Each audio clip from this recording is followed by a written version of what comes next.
नमस्कार। कॉलेज शिक्षा विभाग राजस्थान ज्ञानदूत कार्यक्रम 2.0 में आज मैं डॉक्टर श्रुति टंडन, सहायक आचार्य समाजशास्त्र विषय के एक महत्वपूर्ण टॉपिक के बारे में आपसे बात करूंगी। इस टॉपिक को हम आश्रम सिस्टम यानी कि आश्रम व्यवस्था के रूप में जानते हैं। जब हम बात करते हैं आश्रम व्यवस्था की, तो एक शब्द सामान्य रूप से हमने इसके संग सुना हुआ है, वो है वर्ण व्यवस्था। वर्णाश्रम कहा जाता है क्योंकि वर्ण का संबंध, वर्ण व्यवस्था का संबंध भी कर्तव्यों से है, कार्यों से है। और जब हम बात करते हैं आश्रमों की भी, तो आश्रम भी दायित्व निर्वहन और दायित्वों को पूरा करने की प्रेरणा देने से संबंधित है। इसीलिए जब हम बात करते हैं वर्णाश्रम व्यवस्था की, तो वर्णाश्रम व्यवस्था में, वर्ण व्यवस्था में भी 4 वर्णों की बात कही गई, ब्राह्मण, क्षत्रिय, वैश्य और शूद्र। और आश्रम व्यवस्था ने भी मानव के जीवन को 4 प्रमुख भागों में बांटा, जिन्हें आश्रम कहा गया, यानी कि ब्रह्मचर्य आश्रम, गृहस्थ आश्रम, वानप्रस्थ आश्रम और संन्यास आश्रम। क्या है ये आश्रम और क्या है ये व्यवस्था, कहाँ इनका महत्व है और किस प्रकार से इनकी उपादेयता है, इन सब के बारे में आज हम बात करेंगे इस वीडियो में। भारतीय संस्कृति में इस बात का विशेष महत्व दिया गया है कि मनुष्य धर्म के अनुसार अपने कर्तव्यों का पालन करे और संसार में रहता हुआ त्याग और भोग की ओर प्रेरित अगर उसके कर्तव्य है, तो उनका पालन करने के बाद, उन दायित्वों का निर्वहन करने के बाद अंत में मोक्ष की प्राप्ति करे। यहाँ ये बता देना आवश्यक है कि भारतीय संस्कृति में 4 पुरुषार्थों की भी बात कही गई है, जिन्हें हम बहुत ही सामान्य रूप से धर्म, अर्थ, काम और मोक्ष के रूप में जानते हैं। इसीलिए ये कहना गलत नहीं होगा कि भारतीय संस्कृति में जहां पर बात की जाती है पारलौकिक सत्ता में विश्वास की, वहां पर व्यक्ति की इस जगत में उन्नति के लिए भी जो दिशा दी गई है, वो धर्म युक्त दी गई है। और इसी कारण से व्यक्ति अपने जीवन में अर्थोपार्जन में भी धर्म को पा सकता है और अपनी जो भावनाएं हैं, जो कामनाएं हैं, उनको पूर्ति करने में भी धर्म का पालन करता है, तो उसके लिए मोक्ष प्राप्ति का साधन सरल हो जाता है। और इसी बात को ध्यान में रखते हुए कि व्यक्ति को त्याग के द्वारा कर्तव्यों का पालन करना है, अपने भोगों को भी प्राप्त करना है और अंत में मोक्ष को भी प्राप्त करना है, इसीलिए व्यक्ति के संपूर्ण जीवन को 4 भागों में बांटा गया है और ये 4 भाग ही 4 आश्रमों के रूप में जाने जाते हैं। ध्यान देने योग्य बात यह है कि इन प्रत्येक भाग में, यानी कि प्रत्येक आश्रम में एक विशेष प्रकार की आचार संहिता प्रस्तावित की गई है। ये आचार संहिता ही हर आश्रम को एक विशेष महत्व प्रदान करती है। आश्रम व्यवस्था हिंदू जीवन के विभिन्न स्तरों में जीवन को विभाजित करते हुए देखी जा सकती है। इसके द्वारा व्यक्ति अपने आगामी जीवन की तैयारी करता है और साथ ही साथ अपने समस्त दायित्वों को प्राथमिकता के आधार पर क्रमबद्ध रूप से पूरा करता है और दायित्वों का निर्वहन करते हुए प्राथमिकता के आधार पर क्रमबद्ध रूप से उन्हें पूरा करते हुए जीवन के अंतिम लक्ष्य मोक्ष की ओर उन्मुख होता है। ये कहना कतई गलत नहीं है कि ये, यानी कि आश्रम व्यवस्था प्रमुख रूप से एक नैतिक मानसिक व्यवस्था है, जिसके अंतर्गत व्यक्ति को अपनी आयु के विभिन्न स्तरों में पृथक पृथक दायित्वों का निर्वाह करते हुए मोक्ष को प्राप्त करने का लक्ष्य होता है। इस बात को तो आपने और हमने भी अपने जीवन में देखा है कि जीवन के हर स्तर पर अपने अपने ढंग के दायित्व होते हैं और दायित्वों का निर्वहन करते करते व्यक्ति अपने जीवन में अनेक परिस्थितियों को देखता है और परिस्थितियों के अनुरूप ही व्यक्ति अपनी भूमिकाओं का भी निर्वहन करता है। और इस प्रकार से स्टेटस और रोल एक ऐसा कंसेप्ट है जो कि प्रारंभ से ही मानव जीवन से जुड़ा हुआ रहा है, और हर स्टेटस के लिए, हर परिस्थिति के लिए जो निश्चित और निर्धारित भूमिका है उसका निर्वहन करते हुए व्यक्ति अपने दायित्वों को पूरा करता है और आश्रम व्यवस्था में सुचारू जीवन बनाने की प्रेरणा करता है। आश्रम व्यवस्था एक प्रकार की प्रशिक्षण की प्रक्रिया है। जी हाँ, ये आश्रम व्यवस्था जिसने मानव जीवन को 4 भागों में बांटा, जिसे हम सामान्य रूप से ब्रह्मचर्य आश्रम, गृहस्थ आश्रम, संन्यास आश्रम और वानप्रस्थ आश्रम के रूप में जानते हैं। इसके अंतर्गत व्यक्ति को अपनी आयु के विभिन्न स्तरों पर अलग अलग दायित्व सौंपे गए और प्रत्येक आश्रम को एक प्रशिक्षण स्थल के रूप में स्वीकारा गया, जिसमें व्यक्ति आकर के जितना समय उस आश्रम में व्यतीत करता है उसमें अपने दायित्वों का निर्वहन करते हुए स्वयं के जीवन को आगे के लिए तैयार करता है और मोक्ष प्राप्ति के साधन के रूप में प्रत्येक आश्रम से गुजरता हुआ कर्तव्यों का पालन करता है। व्यक्ति को ज्ञान प्राप्ति, कर्तव्य निर्वाह, त्याग और अध्यात्म की प्राप्ति के जो प्रयत्न हैं वो प्रत्येक आश्रम में रहते हुए ही करने होते। इसीलिए आश्रम व्यवस्था को भारतीय समाज में प्रारंभ से ही बहुत ही महत्वपूर्ण स्थान दिया गया है। अब हम बात करते हैं इसके शाब्दिक अर्थ के बारे में। तो आश्रम शब्द मौलिक रूप से श्रम धातु से बना है, जिसका अर्थ है उद्योग करना अथवा परिश्रम करना। शाब्दिक अर्थ की दृष्टि से कहा जा सकता है कि आश्रम ठहरने या विश्राम करने का एक स्थान है जहां कुछ समय अपने को आगे की यात्रा के लिए तैयार करता है व्यक्ति उस आश्रम में रुक करके।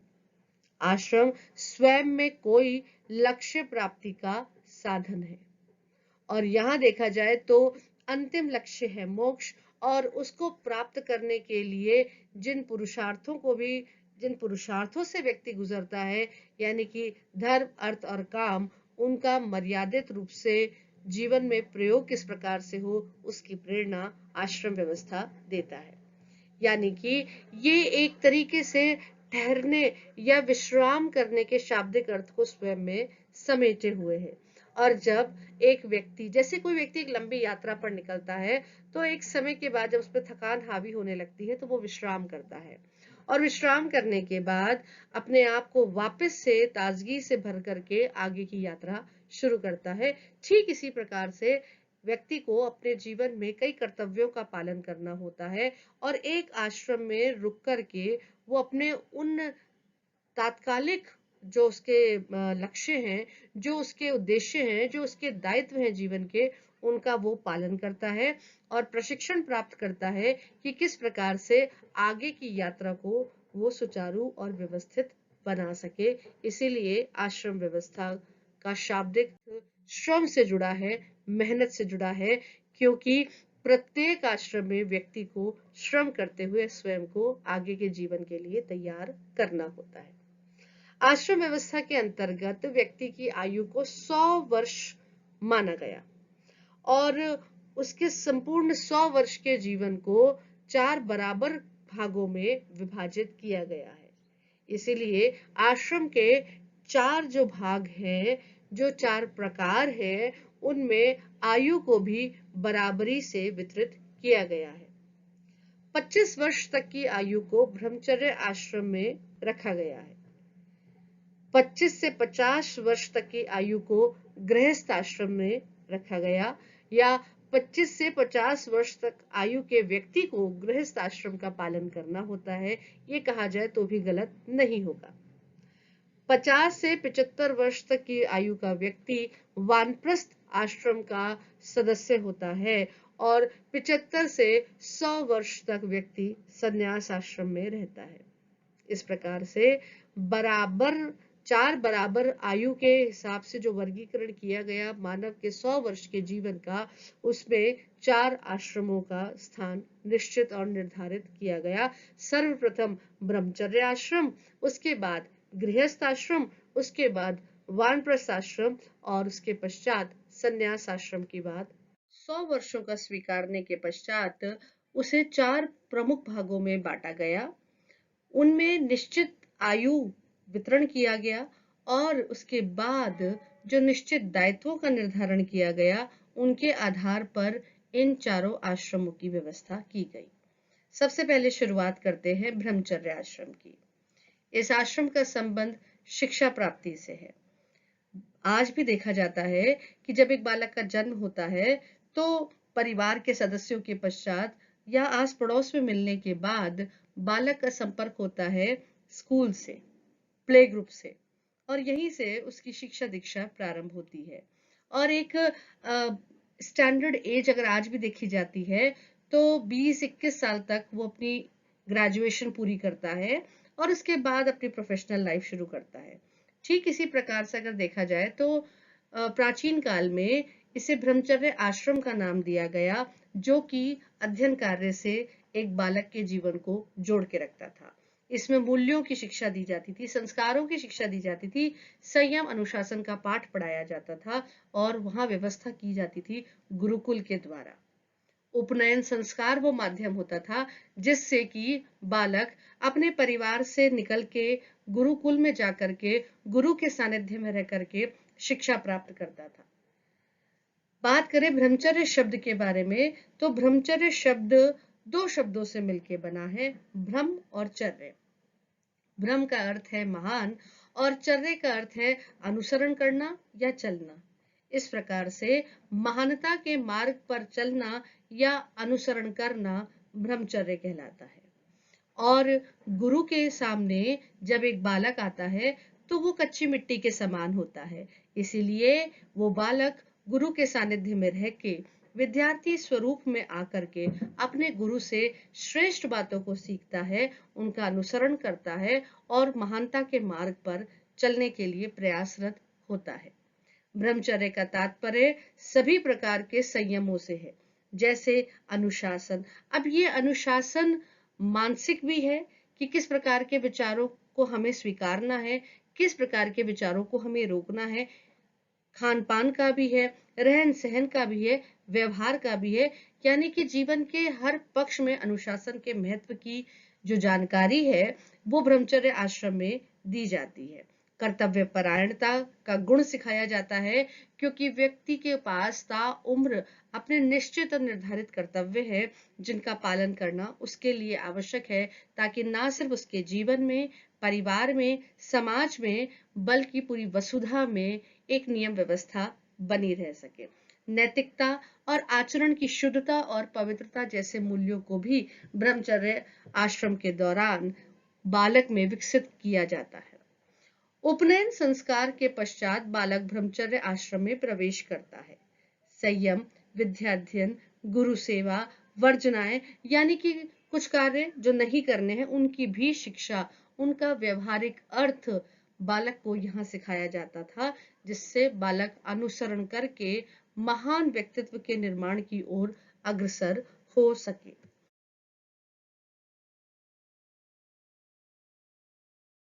ब्रह्मचर्य आश्रम में बालक गुरु के प्रत्यक्ष संपर्क में रहता है और इसी कारण से वो विद्यार्थी जीवन का अर्थ सच्चे मायनों में समझ पाता है।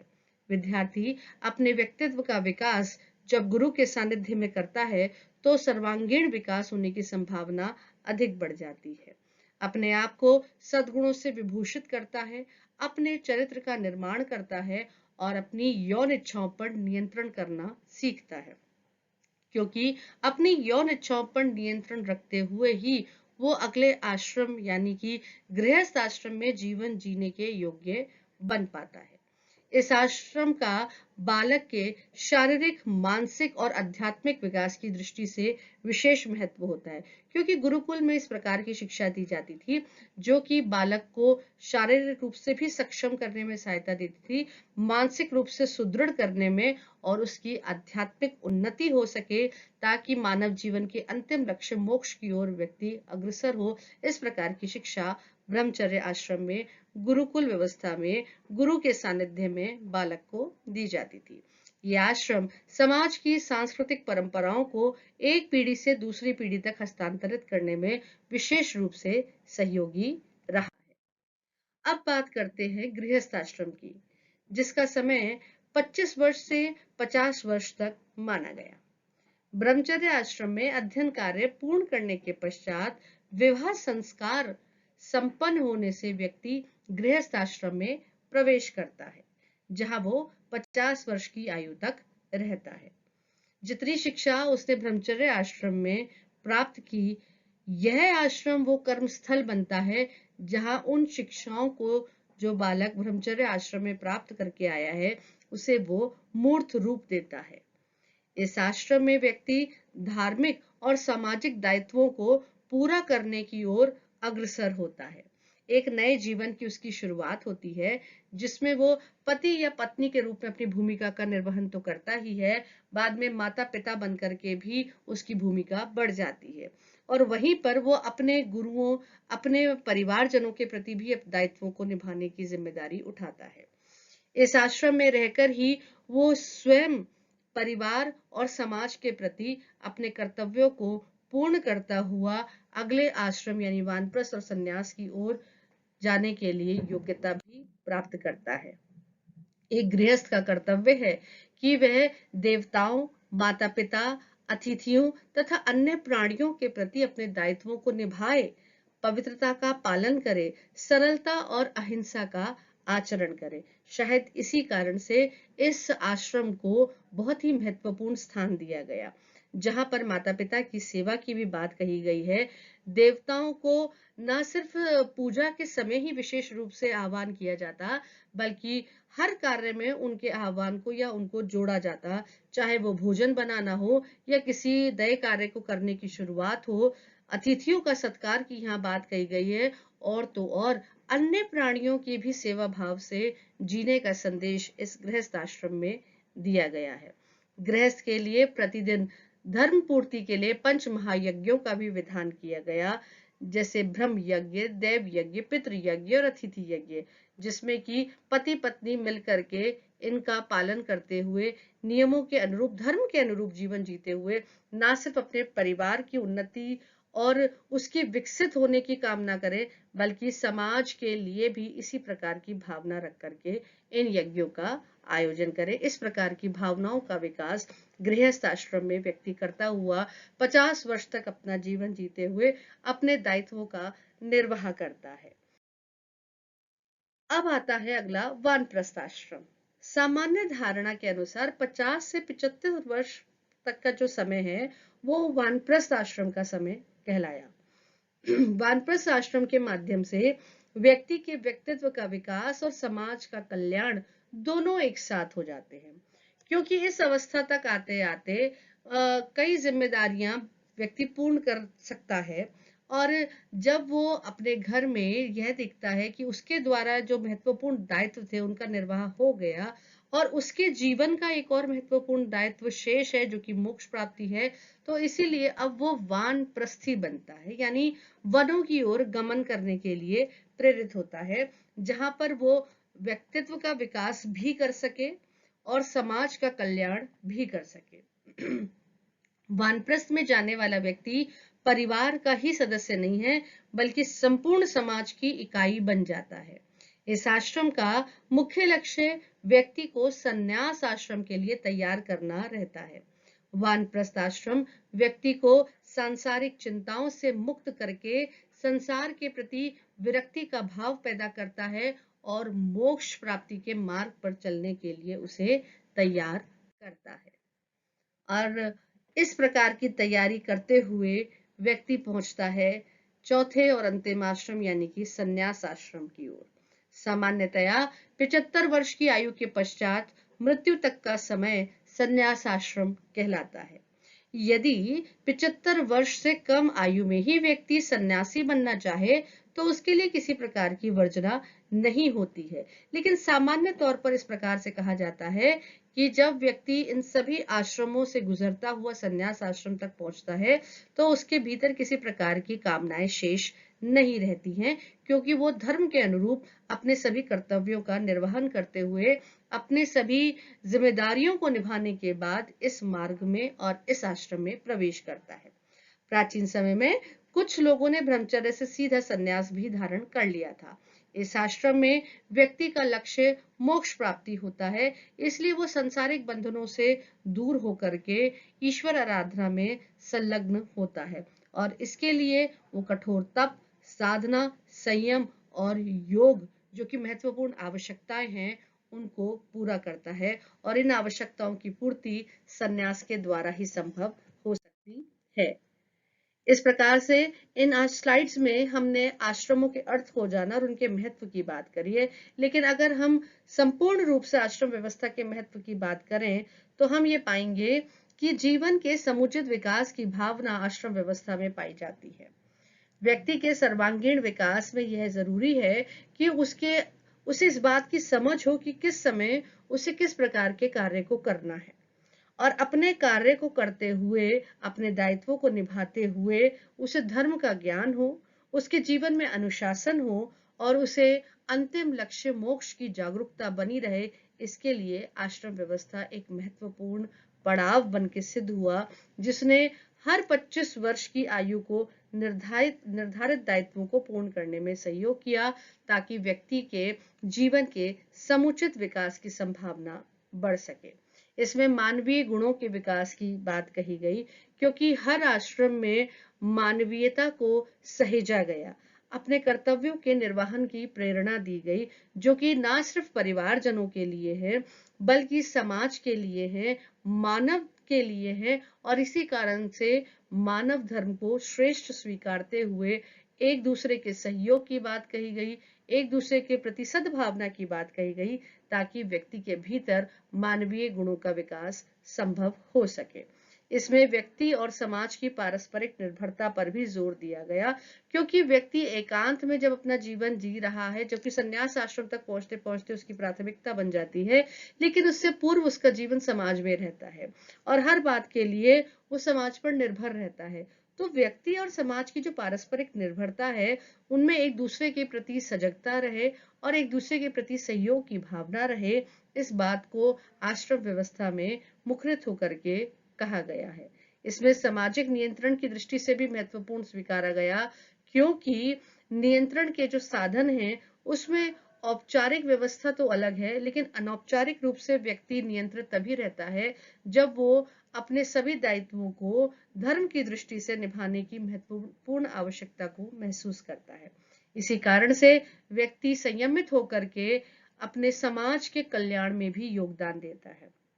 और जब सामाजिक व्यवस्था की बात आती है तो उसमें व्यवहारिकता का गुण होना बहुत जरूरी है। इस विश्वास के संग कि आश्रम व्यवस्था के महत्वपूर्ण संबोध को, जो कि इस वीडियो में बताने का प्रयास किया गया है, आप उसे सुनेंगे और विचार करेंगे और एग्जाम्स पॉइंट ऑफ व्यू से इस टॉपिक को अच्छे ढंग से तैयार करेंगे। धन्यवाद।